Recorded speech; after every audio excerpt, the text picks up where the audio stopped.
ருக்கு சாப்பிடவா? போ, எனக்கு ஒன்னும் சாப்பாடு வேணாம். அப்படிலாம் சொல்லக்கூடாது. சாப்பிடு. இதெல்லாம் எடு. வேண்டாம் போ, நீக்கு பாட்டி தான் வேணும், சாப்பாடு ஒன்றும் வேணாம். ஏண்டி இப்படி படுத்துற? அதான் உங்க அப்பா பாட்டியை கொண்டு போய் எங்க அண்ணாத்துல விட்டுட்டு வந்துட்டு வரணும். நீ இப்படி அடம் பிடிச்சுட்டு இருந்த நோக்கு அந்த கதிதான். சாப்பிடு. எடுறி. வேண்டாம் வேண்டாம் வேண்டாம், நீக்கு பாட்டி தான் வேணும். என்ன பண்றது? சரி, பாட்டிக்கு போன் பண்றேன். பாட்டி சொன்ன சாப்பிடுறியா? ஏன் தான் என் உயிரை வாங்குறியோ தெரியல. எழுந்துரு, வா. நீ போ, நான் வரேன். அம்மா அம்மா அம்மா, என்னம்மா? போன் அடிக்குது பாருங்கோ, எடுங்கோ. உங்க பிள்ளையா தான் இருக்கும். வர வர இந்த வீட்டில் நான் ஃபோன் அட்டெண்டரா போயிட்டேன். ஹலோ அம்மா, நான் அலமோ பேசுறேன். சொல்லுமா. ருக்குவை என்னால பாத்துக்கவே முடியலம்மா. என்ன ரொம்ப படுத்துறா. என்னம்மா? உன்னை பாக்கணும்னு அடம் பிடிக்கிறா. ஒரு வா கூட சாப்பிட மாட்டேங்கிறா. இந்தா அவகிட்ட பேசி சாப்பிட சொல்லு. அப்படி இல்ல பாட்டி. ஏண்டி இப்படி ஓவர் ஆக்ட் பண்ற? ஒழுங்கா சாப்பிட மாட்டா? பாட்டி நீ எங்க இருக்க பாட்டி? உடனே வா பாட்டி, நான் உன்னை பார்க்கணும். ஏண்டி இந்த இடம்? உங்க அப்பா பார்த்தாருன்னா என் கதி அதோ கதிதான். நீ வந்து இன்னைக்கு ஏதோ எல்லாம் சொல்லுவிய, கதையெல்லாம் சொல்லி ஊட்டி விட்டாதான் நான் சாப்பிடுவேன். வா பாட்டி. ஏண்டி இப்படி ஆகாத்தியம் பண்ற? போனை உங்க அம்மாட்ட கொடு. இந்தா. சொல்லுமா. ஏண்டி உங்க ஆத்துக்கார் வெளியில போயிருக்காரா இல்ல ஆத்துல இருக்காரா? ஆபீஸ் போயிட்டாருமா. அப்படின்னா அவர் வரத்துக்கு கொஞ்சம் நாழி ஆகும். நீ ஒண்ணு பண்ணு, ருக்குவை துர்கைம்மன் கோயிலுக்கு கூட்டின்னு வா. நானும் அங்க வரேன். நான் அவளுக்கு கொஞ்சம் அட்வைஸ் பண்றேன். சரி. இரு இரு, ஏய் வச்சிட்ட. பாட்டி இதுல தான பேசுறா. பாட்டி கூட பாட்டி தானே. பேசணும். போன் உடைச்சிடாத விடு. வா, பாட்டி தான் பார்க்க போறா. வா.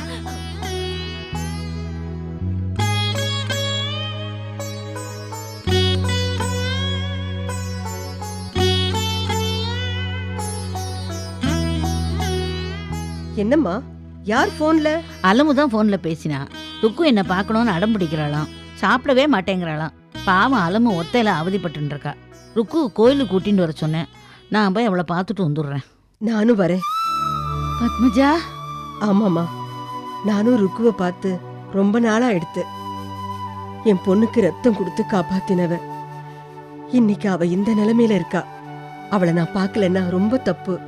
அதுவும் இல்லாம அலமுவை பார்த்து 4 வார்த்தை ஆறுதலா பேசணும்னு நினைச்சேன். அதுக்கு இது ஒரு நல்ல சந்தர்ப்பம். வாங்க போலாம். பத்மஜானா பத்மஜாதான். வா போலாம். சார் இது உங்க Excuse அட்ரஸ் me. நோட் பண்ணிடுங்க. Yes sir, Mahesh Gupta. இதோ வந்துட்டாரு sir. Hello Kannan. Good morning sir. இந்தாங்க சார். Good morning. வாங்க. அந்த கண்ணப்பனை ட்ரேஸ் அவுட் பண்ணிட்டீங்களா? இல்லை சார், அதுக்கெல்லாம் டைமே இல்லை. அந்த அளவுக்கு ஃபேமிலி பிரச்சனை. ஏன், என்னாச்சு? என்னன்னு தெரியல சார். எங்கள் அப்பா திடீர்னு உயிர் எழுதணுங்கிறாரு. இப்போ அதுக்கு அவசரமோ அவசியமோ எதுவுமே இல்லை. இப்படி சம்பந்தம் இல்லாத ஒரு விஷயத்தை ஏன் திடீர்னு எங்கள் அப்பா செய்கிறாருன்னு தான் எனக்கு புரியல. இது ஒரு பிரச்சனையா? கண்ணன், நமக்கு வயசாயிட்டாலே நமக்கு அப்புறம் குடும்பம் என்னாகுமோங்கிற பயம் வந்துடும். கண்ணை மூடுறதுக்குள்ள ஃபேமிலியை செட்டில் பண்ணுங்கிற ஆசை வந்துடும். இதுவும் ஒரு வகையில் நிம்மதி தானே. இதுக்கு போய் டென்ஷன் ஆகிட்டு இருக்கீங்களே. அப்படி இல்லை சார். எங்கள் அப்பா இதுக்கு முன்னாடி ஒரு உயில் எழுதினார்.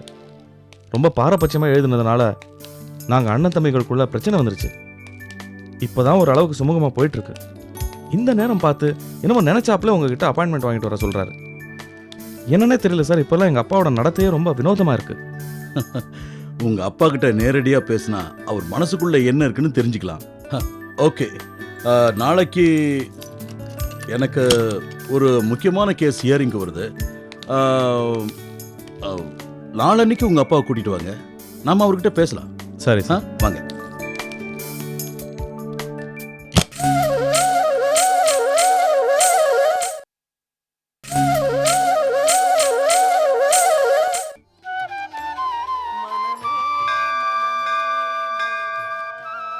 இப்படி என் பொண்ணோடையும் மாட்டு பொண்ணோடையும் வெளியில வந்து எத்தனை வருஷம் ஆச்சு. உட்காருங்கடி, உட்காருங்க. உங்க மாப்பிள்ளைக்கு பயந்துட்டு தான் அந்த ஆத்து பக்கமே நான் வர்றதில்ல. அலமுவாவது அவ அண்ணாத்துக்கு வந்திருக்கலாமோனோ. நானும் எங்க ஆத்துக்காருக்கு பயந்துட்டுதான் நம்ம ஆத்துக்கு வரதில்ல மண்ணி. நாங்க வந்து போயிட்டு இருந்தா ஏகத்துக்கும் உங்களை திட்டுவார். அதை என்னால ஜீர்ணிச்சுக்க முடியாது. அதனாலதான் அமைதியா இருந்துட்டு இருக்கேன். என்ன பண்றது? நம்ம 2 குடும்பமும் இப்படி திக்குக்கு ஒன்னா இருக்கணும்னு விதி. அது யாரால மாத்த முடியும்? ஏண்டி முடியாது? விதியை நினைப்போம் ஏமாளி, அதை வென்று முடிப்போம் அறிவாளி. வைரமுத்து சொல்லல, நான் நீ இவ 3 பேர் நினைச்சா இந்த 2 குடும்பத்தையும் ஒண்ணு சேர்க்க முடியாதா? அம்மா அப்படிதான் பண்ணி எப்பவுமே டிராமாட்டிக்கலா பேசிட்டு இருப்பா. அடி போடி, ஒரு தாலி கயிறு போதுண்டி 2 குடும்பத்தையும் ஒண்ணு சேர்க்கறதுக்கு. என்னம்மா சொல்றே? கண்ணனுக்கும் ருக்குக்கும் கல்யாணம் பண்ணிட்டா ஒட்டாத உரம் ஒட்டி தானே ஆகணும். என்னம்மா பேசுறே? ருக்குவுக்கும் இன்னொரு பையனுக்கும் நிச்சயதார்த்தம் ஆயிடுத்து. இனிமே இத பத்தி பேசாதீங்கன்னு நான் உங்களுக்கு பல தடவை சொல்லிட்டேன். ஆனா நீங்க வீம்புக்கு பேசிண்டே இருக்க. இது நல்லதில்ல.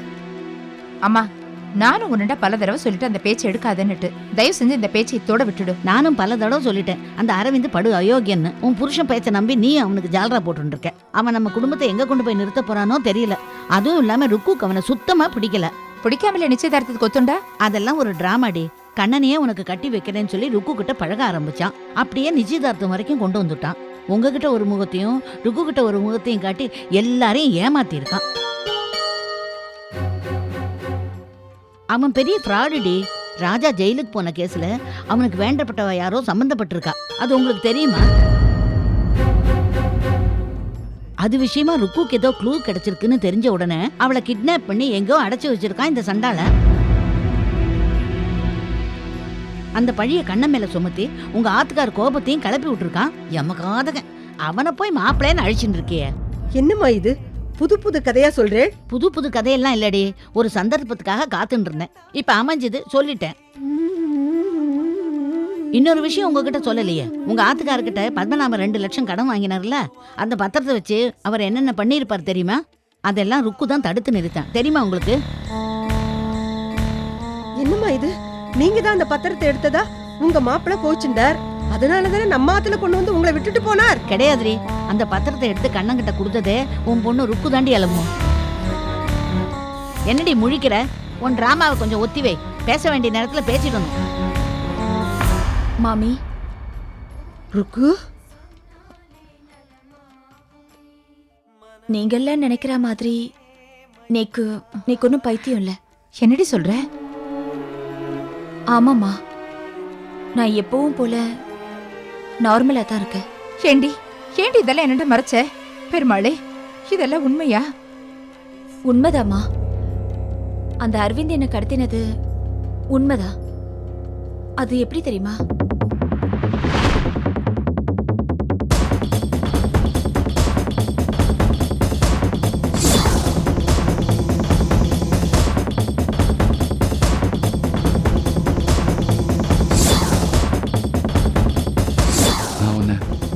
எவ்வளவு சின்சியரா இவ்வளவு நாளா லவ் பண்றேன். அது உனக்கு தெரியலையா? அது பாரு ருக்மிணி, நான் உன்னை கல்யாணம் பண்ணிக்கணுங்கிற என்னோட நிஜமான ஆசையை சொல்றதுக்கு இதுவரைக்கும் எனக்கு ஒரு சரியான சந்தர்ப்பம் கிடைக்கல. It is very unfortunate. இந்த மாதிரி உன் கையை காலை கட்டி போட்டு சொல்ல வேண்டிய ஒரு சூழ்நிலை. இது பாரு ருக்மிணி, வர புதன்கிழமை உனக்கும் எனக்கும் கல்யாணம். கொஞ்சம் தண்ணி வேணும். தண்ணி இரு, கொண்டு வர.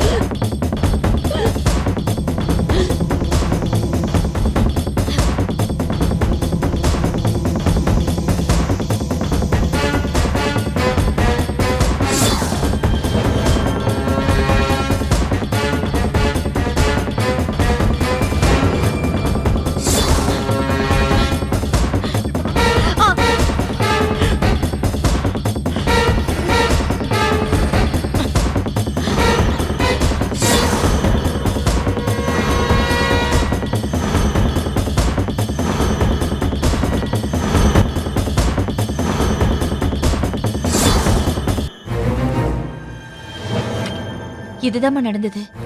நான் மட்டும் சுய நினைவோட இருக்கேன்னு தெரிஞ்சதுன்னா அப்பாவும் அந்த அரவிந்தும் சேர்ந்து நம்ம கண்ணன் மாமா மேல நிச்சயமா கேஸ் போட்டிருப்பாங்க.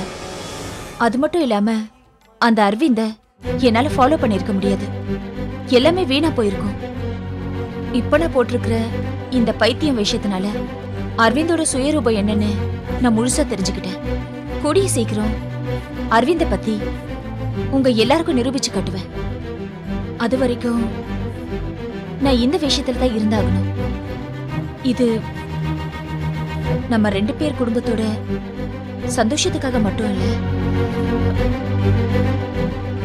என் கண்ணனோட சந்தோஷத்துக்காகவும் தான். அடி பாவி, பெத்தவகிட்டே உண்மையெல்லாம் மறைச்சிட்டியேடி.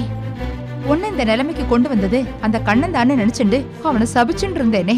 பெருமாளே, அதெல்லாம் ஒன்றும் ஆகாதுடி. நீ ஏன் கவலைப்படுற? நீர் அடிச்சு நீர் விலகுமா? ருக்கு, கண்ணனுக்காக நீ இவ்வளவு பெரிய தியாகம் பண்ணிருக்கியே. கண்ணனுக்கு மட்டும் இல்லடி, கோதைக்கு சமயத்துல ரத்தம் கொடுத்ததும் ருக்கு தான். அதையும் லிஸ்ட்ல சேர்த்துக்கோ, மறந்துடாத. மாமி, நான் வெக்கத்தை விட்டு கேக்குறேன். என்ன உங்க மாட்டு பொண்ணை ஏத்துப்பேளா? நீ தாண்டி எங்க ஆத்து மாட்டு பொண்ணு. நம்பலையா? வா, பகவான் முன்னால சத்தியம் பண்ணி சொல்றேன், நீதான் என் மாட்டு பொண்ணு.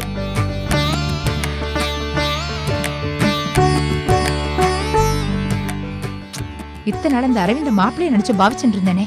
ச்சே, நினைச்சாலே கூசுறது. அவன் நன்னாவே இருக்க மாட்டான். அவன் நன்னா இருக்கானோ இல்ல கெட்டழிஞ்சு போறானோ அதை பத்தி நமக்கு என்ன கவலை? ருக்கு தான் தனக்கு மாட்டு பொண்ணுன்னு பத்மஜா சொல்லிட்டா. நீ என்ன சொல்ற? நான் மண்ணி கட்சி தான், அதுல சந்தேகமே இல்ல. அப்பாடா, இந்த நிமிஷமே செத்து போயிடலாம் போல தோன்றுது. அம்மா, என்னம்மா இது? நல்ல விஷயம் பேசும்போது இப்படி எல்லாம் பேசாதீங்கோ. ருக்கு, கொஞ்சம் பொறுத்துக்கோ. கூடிய சீக்கிரம் உன்னை மாலையும் கழுத்துமா எங்க ஆத்துக்கு அழைச்சிட்டு போறேன். தேங்க்ஸ் மாமி. அடடா, இது எங்க ஆத்துக்காரர்கிட்ட சொன்னவன் நாழி எடுத்து நான் கிளம்புறேன். இருங்கோ, நானும் வரேன். அப்புறம் ருக்கு, வாரத்துல ஒரு நாள் நாம எல்லாரும், அவ எதுக்கு, அவ வேண்டாம், நாம 2 பேரும் மட்டும் இந்த கோயில்ல மீட் பண்ணுவோம். அப்புறம் நான் உன்னை மாட்டு பொண்ணு ஏத்துன்ற விஷயம் இப்போதைக்கு கண்ணனுக்கு தெரிய வேண்டாம். அலமோ, மாமியார் மாட்டு பொண்ணுமா சேர்ந்து நம்ம திராட்ட விட்டா. இதாண்டி உலகம். அலம்மா, அதை எடுத்துட்டு வா. வா.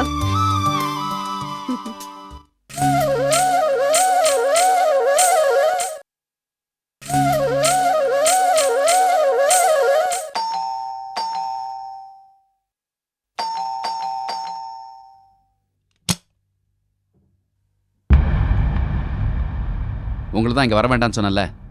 என்ன வேணும் இப்ப உங்களுக்கு? எத்தனை தடவை கேட்டாலும் ஒரே பதில் தான். கண்ணப்பனை பார்க்கணும், கண்ணனை பத்தின உண்மையை அவர்கிட்ட சொல்லணும். திரும்ப திரும்ப பழைய பல்லையை பாடுறதுனால எந்த பிரயோஜனமும் இல்லை. நீங்க போங்க. அரவிந்த், படார்னு பேசுறதுனால டென்ஷன் தான் ஜாஸ்தியாகும், பிரச்சனை தீராது. எல்லா உண்மையும் அன்னைக்கே உங்ககிட்ட சொன்னேன், ஆனா நீங்க தான் நம்பல. ஆனா அந்த உண்மையை பார்த்த சாரதி நம்பினாரு. அன்பார்ச்சுனேட்லி அவர் செத்துட்டாரு. அந்த சாவுக்கும் நீங்க தான் காரணம். கண்ணப்பன் கிட்ட உண்மையை நீங்க ஏற்கனவே சொல்லியிருந்தீங்கன்னா ஒரு உயிர் மிச்சமா இருக்கும். Stop that nonsense. பார்த்தசாரதி கொன்னது உங்களோட மச்சின கண்ணன் தான். அவன் தான் அவரை விரட்டியிருக்கான், அதுல தான் அவர் செத்துருக்காரு. தேவையில்லாம கண்ணனை பத்தி தப்பா பேசாதீங்க. என்ன நடந்ததுன்னு தெரியுமா உங்களுக்கு? பார்த்தாவ கண்ணை சேஸ் பண்ணது உண்மைதான், ஆனா பார்த்தாவுக்கு உண்மை தெரியுங்கிறது கண்ணனுக்கு தெரியாது. அதனால அந்த சாவுக்கும் கண்ணனுக்கும் எந்த சம்பந்தமும் கிடையாது. சம்பந்தம் இருக்கா ராஸ்கல்? சார், கொஞ்சம் நான் சொல்றத பொறுமையா கேளுங்க. எப்படி பொறுமையா பேச சொல்ற? என் நண்பன் பார்த்தா என் மடியில செத்தான். சாகும்போது கூட கண்ணன் கண்ணன் சொல்லிட்டு செத்தான். சார், அவரு கண்ணன் பேசாத. இதுக்கு மேல பேச விட்டா என் பையனை கூட என்கிட்ட பிரிச்சிருவீங்க. பார்த்தா என் பக்கத்துல இருந்த கடைசி இழப்பு புரிஞ்சுதா? இத பார், இது எனக்கும் சுந்தரத்துக்கும் நடக்கிற போராட்டம். நடுவுல நீ புகுந்து உன் உயிரை விட்டாத. உனக்கும் பொண்டாட்டி குழந்தை குட்டிங்க இருக்கு, ஞாபகம் இருக்கட்டும். சார், நீங்களே சொல்லுங்க. என்ன சொல்லணும்? என்ன சொல்லணும்? பார்த்தசாரதி கொன்னது நான் தான் சொல்லணுமா? போட வாங்கப்பா. இவன் என் பையன்டா, அதான் குதிப்பா பேசுறான். சுந்தரத்துக்கிட்ட போய் சொல்லு, அவனுக்கு நாள் குறிச்சிட்டோன்னு. சார் சார் சார், ஒரு 2 நிமிஷம் சார். சார், நான் பேசாம சார், போ. நீ கொஞ்சம் ஒண்ணும் சொல்ல பாருங்க முடியாது. சார். நான் இவர்கிட்ட சார் சார் சார் ப்ளீஸ் பேசாதீங்க அவங்ககிட்ட. சார், நான் சொல்றது கொஞ்சம் கேளுங்க சார். சார், நான் உங்ககிட்ட கண்ணனை பத்தி ஏய்! சார் சொல்றேன்ல.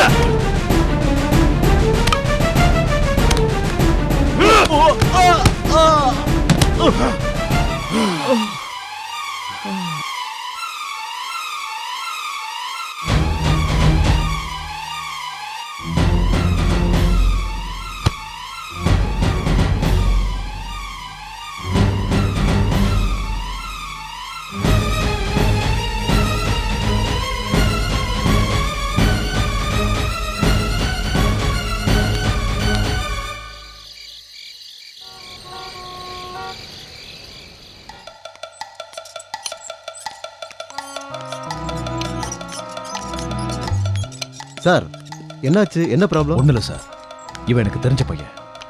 பாத்ரூம் போகும்போது கீழே விழுந்து தலையில் அடிபட்டு மயக்கமாயிட்டான். ஓகே, கொஞ்சம் வெயிட் பண்ணுங்க.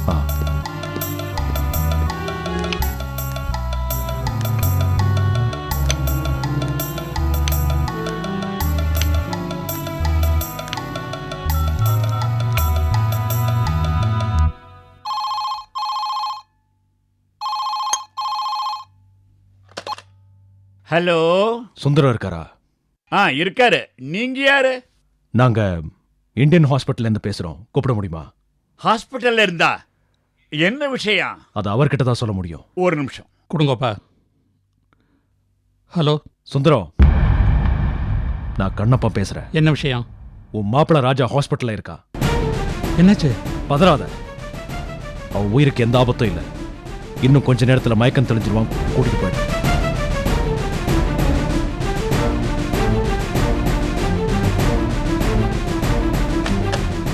கண்ணா கண்ணா என்னப்பா? கண்ணா, மாப்பிளைக்கு அடிபட்டு ஹாஸ்பிட்டல் அட்மிட் ஆயிருக்காரான்.